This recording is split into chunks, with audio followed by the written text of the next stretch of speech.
Claire, welcome to the Health Path podcast. Thank you for having me. Yeah, it's been a long time coming, I think. We've kind of been communicating in the social media world for a while. And then obviously we had the chat a couple of weeks ago, but I think I've been really excited to kind of connect and to record this chat for everyone. Cool. Yeah, me too. I know. I've been following you for a while and commenting on your posts and liking them. And yeah, so it's great. It's great to be here and chatting to you. Yeah, so for those listeners that might not yet be familiar with you or what you do, are you happy just to start with a little bit of a background and how you got to where you are? Yeah, sure. So I've worked in the health industry for about 28 years. I originally trained as a physio, worked in the NHS, worked privately, and then I did a master's in health ergonomics. And I was kind of noticing all these patterns in my physio clients that were certain people would present with certain ailments or symptoms. And there seemed to be kind of this correspondence between the type of person or another corresponding symptom or condition that they were presenting with. So, for example, I saw a lot of people with back pain who were going through financial difficulties and were very stressed, for example. And I was really frustrated that a lot of my clients had these chronic conditions, or patients, because I was in the NHS at the time, and they were all seeing various different doctors. So one might be seeing an orthopedic specialist, one might be seeing cardiovascular specialist, one might be seeing someone for their diabetes. And they were on all these medications and had all this care, but it was really disjointed. And I would be that person that they would come to, and they would always be really upset or distressed that they felt that nobody was actually looking at them in their entirety. So I decided to do this master's in health ergonomics, which really helped me to kind of solidify my feelings and my beliefs around nothing working separately and kind of different systems working together, and systems within systems, I suppose, like our body really, and how we all interrelate with each other and impact each other. And then I went through a period of not being very well. I used to be an Ironman athlete, and I overtrained, became really unwell. And that's what sent me into nutritional therapy. So then, was trying to kind of get myself better, and was very frustrated with going to the GP and being told, well, you're obviously really fit. There's nothing wrong with you because you've just run a marathon, or you've just, I had all these gut issues that wouldn't go away. And so I tried to kind of figure it out myself, which kind of worked a bit, but you know what it's like when you try and self-treat. So I went and saw this amazing NT who really helped me, and I was like, wow, this is amazing. I've got to learn this. This is fantastic. And so that's how I got into nutritional therapy. And then I started to realize that, again, these patterns were coming out, and that people's personality traits were really showing up in certain conditions. And so then I studied medical intuition, and my master's had been psychology based. So I went back and looked at behavioural change and health behaviours, and started to study jungian archetypes and look at how patterns and behaviours, co-create our reality and our health. And that's how I ended up doing what I'm doing, which is kind of a mixture of everything. It's pulling it all together. Yeah. Amazing. And I think that would be a really interesting area to kind of explore today. I think both just the truly holistic approach to how you think and how you work, but also one area that I'm super interested in is I guess this kind of personality side to it. Some people might be familiar with this through some of the work from like Gabor Mate, where I know he mentions this in a couple of his books. But are you able to kind of expand maybe first on this kind of personality piece?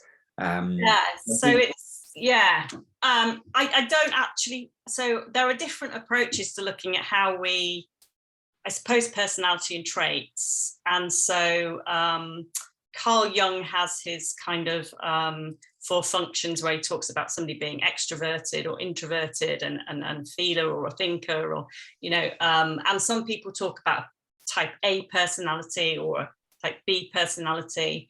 But Jung really brought in this concept of archetypes, and an archetype is basically a pattern. So if you want to get to know your archetypes, you basically look at your patterns and try and think, well, what archetype is this?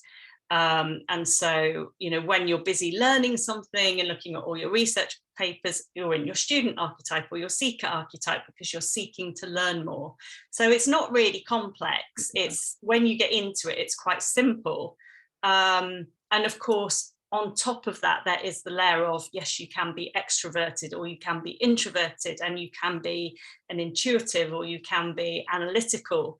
So different archetypes will present differently in different people, depending on that part of their personality as well. And so the way that I tend to use them is I use them in various ways, but I tend to look at somebody's symptoms, for example. So if somebody came to me with, I don't know, gut issues, let's say they've got SIBO, for example, I would maybe be looking at that and suspecting that, oh, well, this person might be taking more on than is really helpful for them at the moment. Maybe they've got a few boundary issues and they're overgiving a lot, or they're not really kind of pulling back when they need to. There might be things going on here around self-worth and self-confidence, and that's what's making them, you know, keep doing too much and not saying no. And I kind of go into it that way. I also do more of a metaphysical kind of side as well with some people, which is a little bit more energetic. But the way that I teach it, because I've created a practitioner course, and so the way that I'm teaching it on my course is both of the ways that I use it, because there's a lot of health practitioners at the moment that, you know, often feel there's another layer to their clients' issues, and are absolutely amazing health practitioners, but we run up against this wall where, you know, we've done everything that we can, we've used all the tools in our toolbox, and the client is still stuck. And that's often because they are stuck in a pattern that they're not aware of, and they can't move out of it because, you know, we don't know what we don't know. So if we don't know that we're in a pattern that's contributing to our health, then how do we change it? Yeah. And I think one of the things that came to mind when you were talking about sort of the archetypes, but from like a thinker, feeler, intuitive, analytical, is also the relationship between the practitioner and the client, and how sometimes if we're polar opposites, it can be quite, there can be a bit of friction. Yeah. So that's one of the things that I talk about in my course, actually, is that whole, you know, when you're in that position, somebody comes to you for advice, we can get kind of triggered sometimes when we feel that the person isn't taking it. And we can take that personally, or we can turn it all around and put it on the client as well, they just don't want to listen to me. But actually, that's a massive learning for us to lean into and to kind of think, well, what's going on here? You know, actually, is it because maybe the client is struggling and they're frustrated and they don't understand, and I need to make it more simple? Or if we're blaming ourselves, maybe it's actually just because the client isn't ready to change. They think they are, they've come to us, but maybe they're not in that stage of change yet. Maybe they're still, you know, kind of contemplating it, or they're not ready to move out of, you know, the pattern that they're in. Or maybe it's because they don't realize that they're doing it. And so it's kind of also taking ownership of how we react and going away and reflecting on that and thinking, what is this teaching me? Because I'm a believer that everyone we meet, we learn something from. And I find that really helpful for me and the way that I work. Yeah, I think it's that kind of NLP principle of there is no, they call it, there is no failure, there's only feedback, I think is the general. Yeah, exactly that. Yeah.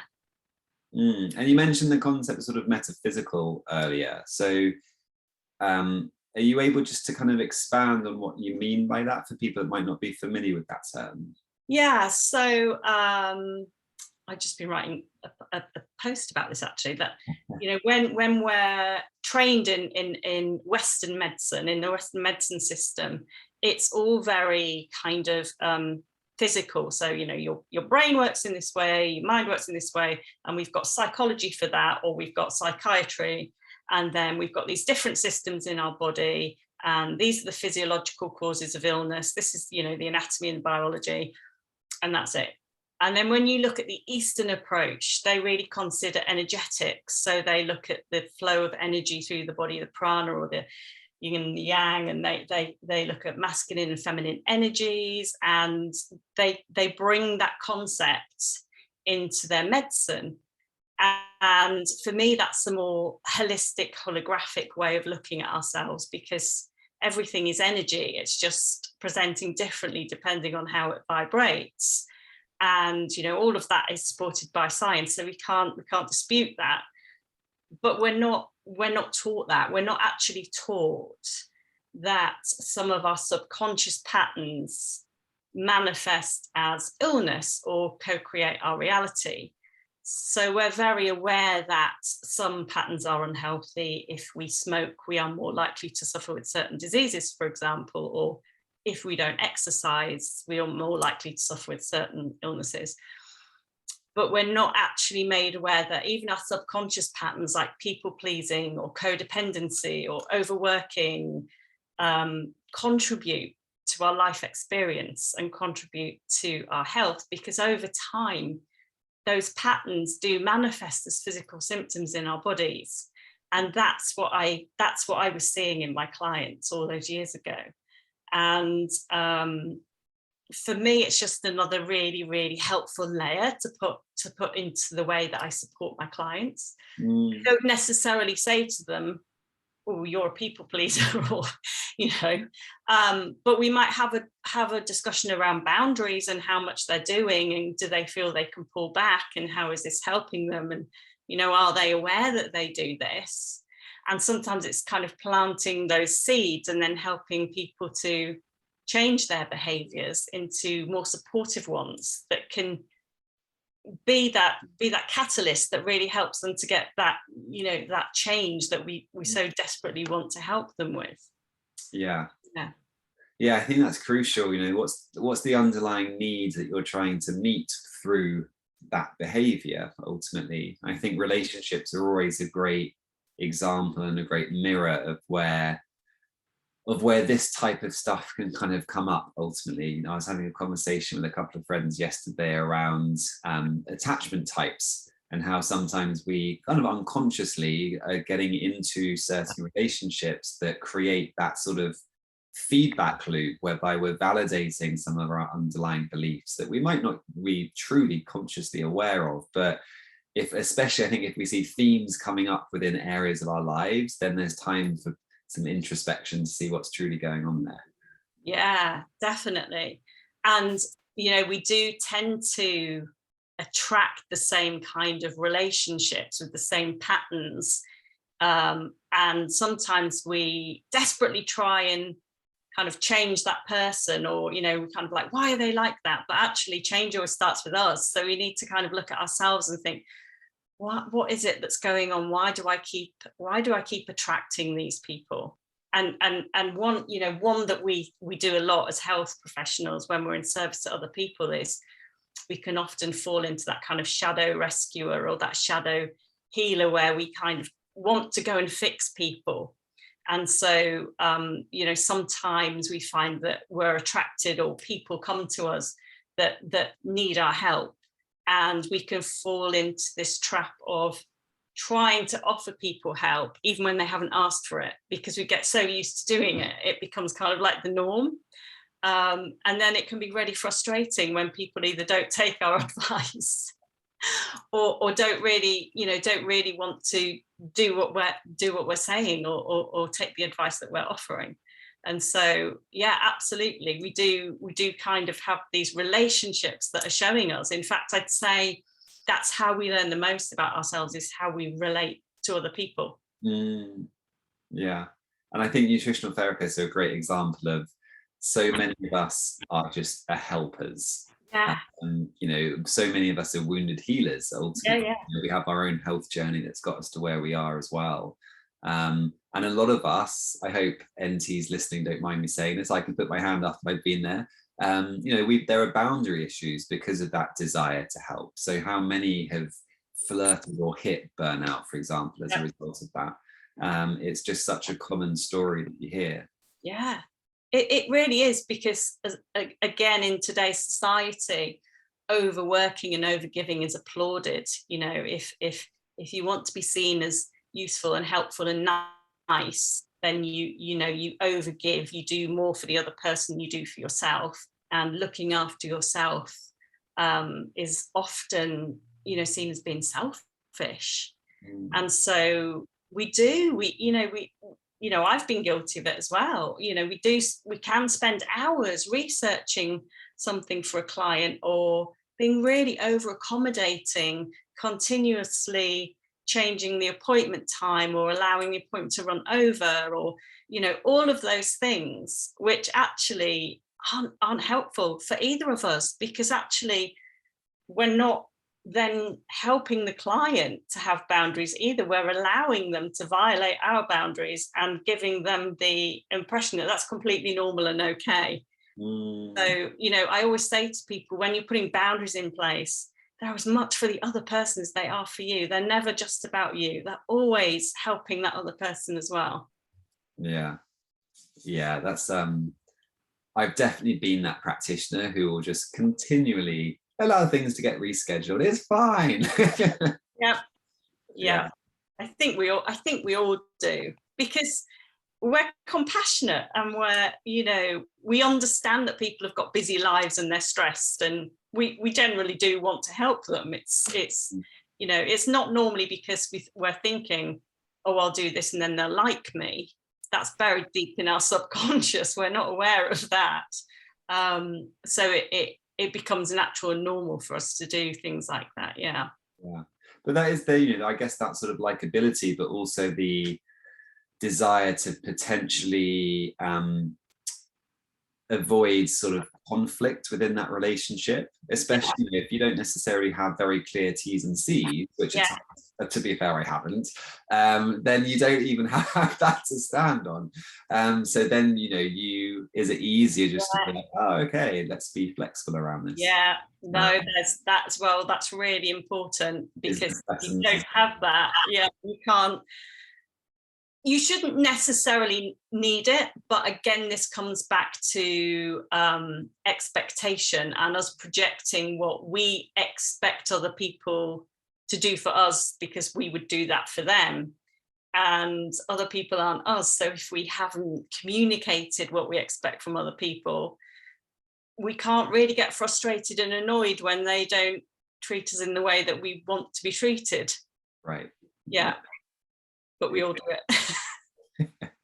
No, it's interesting and fascinating ultimately. And I think so much of that, shows the significance in areas of health that we don't, as you say, we don't really get taught. We don't really speak about that much. Most of us don't have much time to reflect and contemplate on this either. So there's this huge missing piece of the puzzle sometimes when it comes to people's health. And I know Alex Howard has been on the podcast talking about the different sort of subtypes of chronic fatigue syndrome, and you have kind of the anxiety type, the achiever type, like you've mentioned earlier. But these play out in so many different sort of conditions ultimately. Yeah. I mean, I think that, chronic fatigue and fibromyalgia, I see a lot with people who overgive and who have quite low self-worth. They're not always aware of it, but it is there, and that's why we overgive. That's why we, you know, push ourselves to do too much. And I also see it in people who are doing things they don't really want to do. So it would be that belief that, well, I have to do it, or I have to stay in this job, or I have to take care of that person because I've always done it, or I'm the only one. And so there's a lot of that. It's very heavy for people to carry. It's very energy draining. And we do forget that we're energetic beings, and we need to refill, and we need to nurture ourselves. And if we're constantly giving to other people, then our energy does become depleted, and it will show up in different ways in different people, depending on the situation and the pattern that they're in. Yeah, I think that's such an interesting area, the kind of the relationship you have with the thing and how that influences your energy. You know, with being a parent to a sort of a 17-month-old at the moment, I find it really curious that I can have serious sleep deprivation, but still do so much ultimately related to that, because there's just a fundamental endless supply of kind of love that comes with it. Yeah. Whereas if someone's just not enjoying their job, if they don't find purpose in their job, if there's no belief that what they're doing is giving back, then, as you say, it's going to be very draining, and it's going to have a completely different outcome, most likely. Yeah. I think as well, the difference is that when you are in your parent archetype and you're in your, you know, the balanced archetype, so you're not in the shadow side, you're not being, you know, the tyrant or the authoritarian parent, that it does come from that place of love. And that love is, you know, it's very filling and nourishing to us, and it feeds us. And there's also that inbuilt, you know, desire to protect our children when we're in that archetype. So it's very natural to just be awake all night and to kind of get on with things, because we wouldn't ever question otherwise. Whereas if we fall into kind of the shadow side of the parent, and we start to kind of maybe become abusive to our children, or, you know, very tyrannical, for example, then that becomes very different, and there can be a degree of frustration and anger that comes with that, and then it does present quite differently. So again, you know, every archetype has a kind of a shadow and a light side, right? And neither are good or bad. You know, we all have them all within us. You know, it's why we get angry with our children when they get older and they do things that, you know, we react rather than step back and kind of think, why has this happened? You know, I've been there. And we have these shadow and light sides within us, and it's important not to make them good or bad, because as soon as we start to kind of think, well, one's really negative, one's bad, we try and deny that it exists in us. We push it away, and actually that's not helpful, because it doesn't allow us to have compassion for ourselves. And the whole, you know, basis, I feel, of healing is acceptance. It's self-acceptance. So I don't see healing as being cured or the illness going away. You know, there are lots of people that I help who don't get rid of their chronic illness, but they really massively improve because they come to accept themselves more, so they can do the things that they want to do. But it doesn't mean they get rid of their rheumatoid arthritis, for example. It just means that they've got a different perception and outlook on life, and their energy levels have changed, etc. And so for me, that's what healing is. It's this self-acceptance that we're not perfect, and we don't need to be. Yeah, that's so interesting. You know, I've very occasionally used the sort of the term, for one of the better one, just sort of people's general life force. And what you're saying there really resonates around, you know, you can have, I mean, you could take two different people, and hopefully this will come out correctly, both with, let's just say, the same condition. Like, they have the same diagnosis, but they have a different level of functioning. And could that be partly just related to the relationship that they have kind of with that condition ultimately? Are they still able to do what it is that brings them joy, or have they been able to find a way around the obstacle to experience that joy? Yeah, that's a really great question. I think it links in with kind of like that whole, is a diagnosis a good thing, or is it so I think so archetypally, if we were looking at it from a metaphysical point of view, we would say, well, it depends on how the person is perceiving their condition or their illness. So for example, if somebody has the victim archetype, which isn't a negative archetype, we've all got that archetype in us, we need it to keep us safe, I'm just going to say this, but if somebody's feeling violated, or that something's happened and it's unfair, they are in their victim archetype. And if somebody gets stuck there and they don't move out of it, that will be very difficult for them to then have a life where they feel energized and they can get on and do the things that they want to do. Because when we look at life through the eyes of the victim, life is very unfair, and we can feel entitled, and we can feel as though somebody should just make everything all right for us, and it's not our fault, and we just, we have no responsibility. Whereas if you can help somebody to shift out of that into the survivor archetype, they learn to see that what they are experiencing could actually help other people, and they can then maybe take that forward in some way and help other people to move through their pain and suffering. So they might not get rid of their illness, but because they change their perception by changing that archetypal pattern, that then has this benefit to them. And I think that, going back to that, is a diagnosis a good or a bad thing? I don't think it's either. I think that having a diagnosis can be really helpful, massively helpful for some people.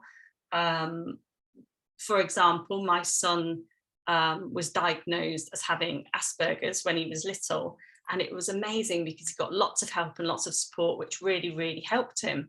And before that, he was just being labelled as being naughty. And so I saw it as a really positive thing that's helped him. But it can also be something that can limit people, because they can take a label which just represents some symptoms, really. That's all a diagnosis is. But unfortunately, we tend to put a diagnosis with a prognosis, and so we automatically assume that if we have this diagnosis, it means that prognosis, and that's not always true. And so I feel there's a little bit of fogginess around how we use diagnosis, and sometimes we kind of jump to conclusions, and that's, I think, sometimes where the issue is a little bit. So it can be helpful, and it can also be not so helpful, depending on how we choose to kind of use it, I suppose. Yeah, that's such a good point, and very well articulated. And it's that whole thing of, without context, nothing is good, right, wrong, bad. So you say for some people it's a wonderful thing to have, and the same diagnosis in someone else could be a very different outcome. Yeah. And I mean, I'm assuming that to some degree you can bring the archetype concept into this as well, depending on what archetype energy we're in is going to influence how we respond to being. Yeah, 100%. If you're somebody that is in the hypochondriac archetype, every time you have a headache, you've probably got a brain tumor, or you've got something seriously wrong with you. Whereas if you're kind of just in the optimist archetype, or I don't know, maybe just in a normal kind of everyday mother, being a mother, and you get a headache, then it's just a mild inconvenience, and it's just a headache that's going to go. It's not particularly something that's going to bother you. So exactly that, our archetypes really help to determine how we perceive our life, and that's how I feel and see that they co-create our life. Carl Jung used to talk, he talked about how this happens because if you're seeing certain situations through the eyes of one pattern, through the lens of one archetype, it will look completely different to if you're seeing it through the lens of the other archetype, and that then has a ripple effect on what happens next in your life and what happens next, and so forth. And it's really interesting, I think, because perception is so subjective, and we try and kind of argue that we are right and this, or somebody else is wrong, or one thing is right and another thing is wrong. And I struggle with that sometimes, because there is a law of opposing truths where two opposite truths can be true at the same time. And I think that's really true when you get two people who, for example, witness an accident, and they both have a completely different account of what happened because they stood on different sides of the road or something. Right. And they saw something differently from their perspective, and neither are wrong and neither are completely right, but they're right for those people. Yeah. And I think there's a lot of that at the moment in life, where we are trying to simplify things, because as humans, that's what we really like. We like to have things simple, but we can try and push our truth, or what we feel is right for us, true for us, on somebody else. And of course, if they're not in the archetypal pattern we're in, they don't have our perspective, that's never going to work, really. Yeah, it's another kind of interesting area. I was reflecting this morning on a post that I did, and it got with some of the replies that I got, it got me thinking around how we can have such strong opinions on a topic, but we might not genuinely have that much information, or we haven't considered it from different perspectives. We've taken one experience or one perspective and kind of just made it one truth, rather than appreciating there are just multiple truths to the same situation sometimes. And it's the same sort of thing, perspective, subjectivity. It's hard to do, though. I think, going back to what you were saying around sort of safety and simplicity being important in what we seek. Yeah, that's a really good point, actually. I think some of that comes down to what our values are. So our value systems will obviously influence and shape our beliefs and our behavior. And so if we value something that isn't in alignment with somebody's truth or belief, I think it's easy to reject it without exploring it. It's just kind of like, no, well, I value my health, or I value my freedom, or I value chocolate, for example. And so I'm not going to listen when you say it's bad for me, or it's not helping me, or, whatever. Yeah. That's not what I believe. That's not what I value. So therefore. Yeah, that's a really good point. It's really complex, though. And I guess, after you.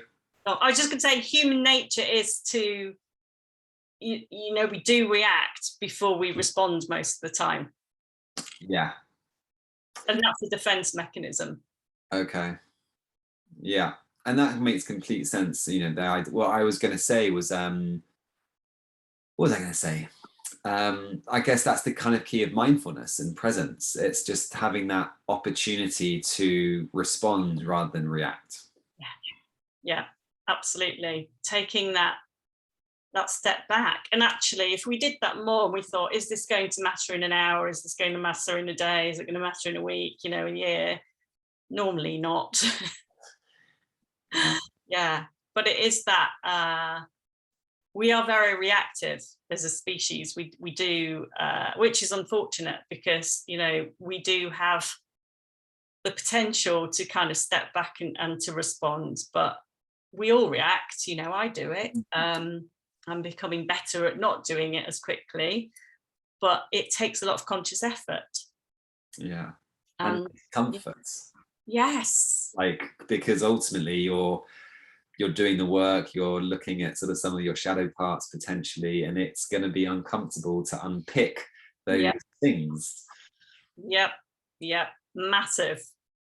And for a lot of us, it's quite a difficult process when you start as well, because the whole word shadow has this kind of negative connotation around it. It's kind of a bit like, ooh, well, I don't really want to go there. But it's just that part of our psyche where we don't see things and the good things about ourselves. Right. Not just the unhelpful things that we don't like in other people.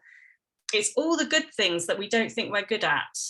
So, there's a lot of people that don't think that they're good at their job, or that they don't have enough knowledge, or they're not expert enough. And a lot of the time they've got all of those skills, but it's just that they can't see them in themselves. So it's as important to go and question all of that as it is to go and question all of the stuff that we think is not very helpful as well. Yeah, absolutely. I think it was Charlie Morley who first introduced to me the concept of the golden shadow, as you said there, the good stuff ultimately, that we're, for whatever reason, disowning, for one of the better words. So as you say, there's so much beauty to be found within that work as well. Yeah. I can't remember who wrote it now, but there's a book, and one of the exercises in it it's so simple. It's so good though. You basically think of a person you really, really admire, and you think of their one characteristic that you'd absolutely love to have, but there's no way you'd ever have it, and you write it down. And then on the other side of the page, you think of somebody you really, really don't like, and the one thing you really would hate if you were like that, and you write it down. And those two things are meant to kind of represent the parameters of your own shadow. So yeah, they both exist within you, but you can't see them. And I think, wow, that's really clever. Yeah. And it just brought up a thought around how sometimes we don't see in ourselves what others see in us. So I don't know really where that fits within this, but I think that's also so interesting. Yeah. We just sort of just not be aware of something that so many other people can. Yeah. I think that's a lot of that is conditioning from childhood. So a lot of that is, for example, children are seen and not heard. So we tend to stay quiet. We might develop I don't know, maybe an insecurity about public speaking, but really we're really good at it. It's just that we feel that we're not. Lots of things like, oh, don't show off. So we kind of dampen down our skills and our abilities, or judgment. I remember when I first started speaking about archetypes and about meditation and energy work and feeling people are going to judge me. I kind of didn't care because I continued anyway, but you do have these thoughts that actually people are going to think that you're probably a bit crazy or you've lost the plot, and I think that keeps people quiet as well. Because human nature is we want to be valued and supported and loved, and no matter what we think, none of us can survive on our own. We all need connection. And so one of our basic needs is survival, and we survive by helping each other. And so if we feel that we're going to be rejected, then that really has a deep impact on us. So many of us will stay quiet and hide our authentic selves if we think we're going to be rejected for showing the world who we really are. Yeah. And I think I was speaking with my friends yesterday, and we were kind of briefly discussing around how all of that, I'll put it under the umbrella of kind of trauma. So whether it is trauma, adverse childhood events, challenges, stresses, there is, and I'm not saying this is a blanket, this is a blanket statement. So there's truth in it, and there's also lies, for want of a better word, but there's an opportunity in that. There's an opportunity for growth, and you could use nutritional therapists often as the example of people who have often had their own health journey. They've had to kind of navigate sometimes a condition where there isn't much research, or it's not a particularly validated condition, so to speak. But through that struggle, they have gone on to heal, certify, and now help others. So again, it's also sometimes, and again, this isn't always going to work, but seek out where those opportunities for growth are. Yeah. Definitely. I love that. And it's very much how I think and what's helped me. And I love that you also said not always, because there's this really prevalent tendency at the moment in kind of the new age spiritual kind of movement to make everything, you know, for your highest good, and it happened for you, it didn't happen to you. And you know, I think that's great if that's what you believe, but it's not helpful if it's not what you believe. And therefore it can be very shaming for somebody who does feel violated, who does, you know, who does feel that life's been unfair to them. And it doesn't mean that that person's any less worthy or less valued, or that they're wrong. It's they've got a different experience. And so we still need to be able to support those people and hold space for them.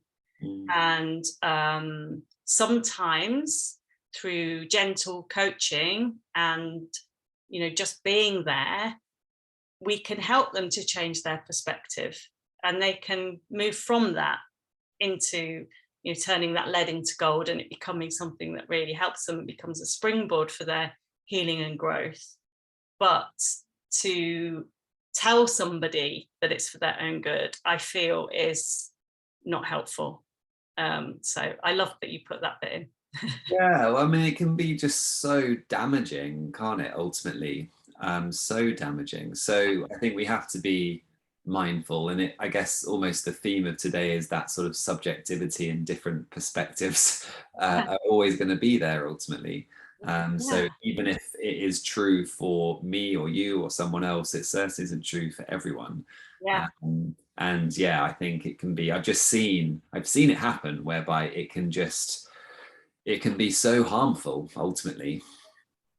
And I think people can then start to ask themselves, well, what did I do wrong then? If this is supposed to be, you know, what have I done? What was I a bad person, you know, in my former life, or how have I, you know, brought this on myself? And that doesn't help anybody to grow or to move through their pain and trauma. No, absolutely. I'm mindful that, you know, certainly with our customers at the moment, the vast majority of them have chronic gut issues.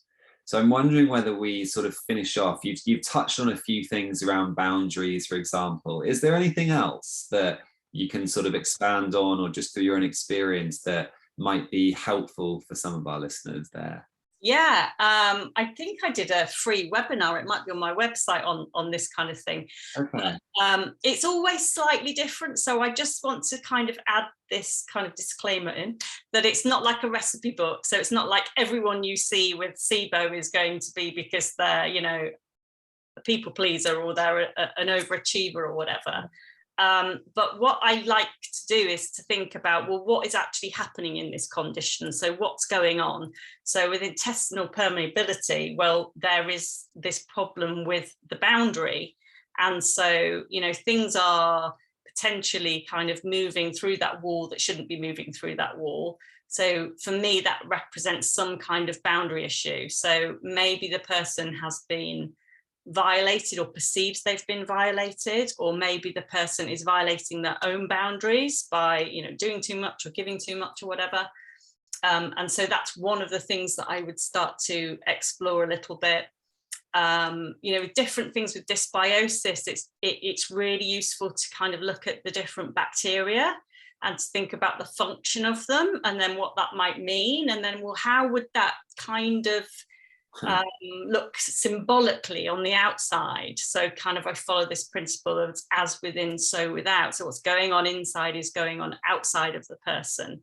And if, you know, if bacteria has moved from the large intestine to the small intestine, and it's somewhere, you know, where it's not really supposed to be, or it's not kind of helping the person, well, what's going on outside that they've taken on, or they're doing, that's not helpful in their life, that maybe would, you know, be more supportive if they let go of, or if they moved a little bit.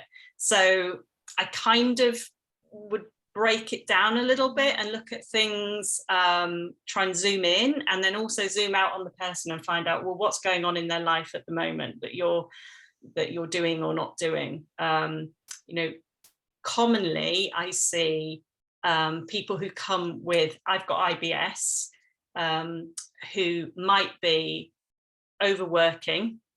So they're taking a lot of stuff on that's causing them stress. And then they've got this imbalance of bacteria in their gut. And there's often an inability for them to voice to their managers or to their boss or to whoever that they are feeling overwhelmed. So they just keep ploughing on and ploughing on and ploughing on with it, and nothing changes. And of course, this all relates to stress as well. And we know that stress has a big impact on the gut. So it's not as though it's kind of completely woo-woo what I'm saying. It all does fit together. And that's the thing, if we break it down and we start to piece it together, we can see how behaviors and patterns affect chemical interactions, affect our hormones, how they then affect our bodies in different ways. So it kind of sounds a bit woo-woo when I say it to people and they kind of go, not sure about that. But actually, if you really break it down, you can explain it in very scientific terms. So it does make perfect sense. That's so interesting. And I love how there's such, what's the word? There's such, for one of the best words, similarities, you know, talking about intestinal permeability, aka leaky gut, and this kind of loss of barrier, loss of boundary, and how that can manifest, as you say, outside. Yeah. It's just such an interesting concept. Yeah, yeah. And often sometimes, you know, well, not sometimes, but often people who have SIBO have got real issues or problems with self-trust and with kind of giving their power away to other people. So it's that inability to kind of really listen to their body and to trust themselves. You know, metaphysical medicine, that area sits within your second and third energy centers, or your chakras, if you like to call them chakras. And they're all about where our power sits and our sense of self-worth and our confidence, and our seat of intuition. And intuition is really, it's not a psychic ability. People kind of think intuition is this kind of crazy. Intuition is just that ability to listen to your body and to follow the signals that your body is giving you. And so often people with this presentation will have lost all of that. They won't be kind of connecting in with their body at all, but they will be, you know, following the advice of other people, even if it isn't helpful, particularly helpful for them. So again, it kind of is at multi-level. You've got that anatomical, physiological level, then you've got kind of that metaphysical level, and then you've got the behavior as well on top of that. And it just kind of all fits together. And sometimes it's just changing that behavior that's the last piece of the puzzle, or can be the first piece of the puzzle before you bring everything else in. I listened to a lecture by Caroline Mace. I don't know if you've heard of her. She's a medical intuitive that's really famous, actually. And she said people can eat cat food, she said. And you know, she said, oh no, what was it? People can have the healthiest diet in the world, but if their behaviors and patterns aren't in alignment with what's supportive for them, they'll develop all sorts of health issues. Whereas you get the opposite, and somebody can be eating cat food and they're in alignment, and their behavioral patterns are supporting them, and they'll have no health issues. It made me laugh, and I thought, not sure that's completely true. I don't want to test that. I'm not suggesting anyone does, but it did make me laugh, because I kind of thought, yeah, I can see how she would kind of come to that conclusion. It is interesting. Yeah, it is really interesting. And I guess an element of truth. Yeah, an element, maybe. If anybody wants to try it, and let us know. yeah. Just email us. Yeah, I think for me, it goes back to, I've got some people, I guess, that I've followed, that I've learned lots of, from over the years. And I guess Paul Chek would be an example. And he's mentioned on his podcast, for example, how at times in his career that him and his wife just pulled regular all-nighters, but they were just so in love with what they were doing, and obviously had other areas, like you're saying, in place as well, that gave them that level of resiliency. I think ultimately there was an inner drive that allowed them to do these things because they wanted to. There was a choice there. Whereas if you're employed and you're working to a deadline that you don't really want to be doing, it's just a completely different state. Yeah, absolutely. That's perfect example. Yeah, absolutely. Yeah. And then I guess, you have that, what comes to mind is how can you start to make some of those small steps if you feel that you are in that situation where you're in a dead-end job that you don't want to be in. There are little things that we can potentially start to do as a way to get out of that situation, but it might take a significant amount of time, but that's the choice that we have left ultimately. Yeah, it's interesting. I think I as well, I think choice is where we have our most power. We have choice for absolutely everything. Even if somebody's got a gun to our head, we've got a choice. We either kind of do what they say and they don't pull the trigger, or we don't and they do pull the trigger. It's still a choice, even though we feel we haven't got a choice. We do have a choice.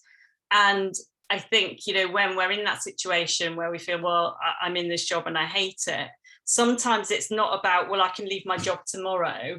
It's about, as you say, bringing it right back and thinking about the little things that we can do, those choices that help us to feel empowered and to feel that, we're definitely taking steps in the right direction.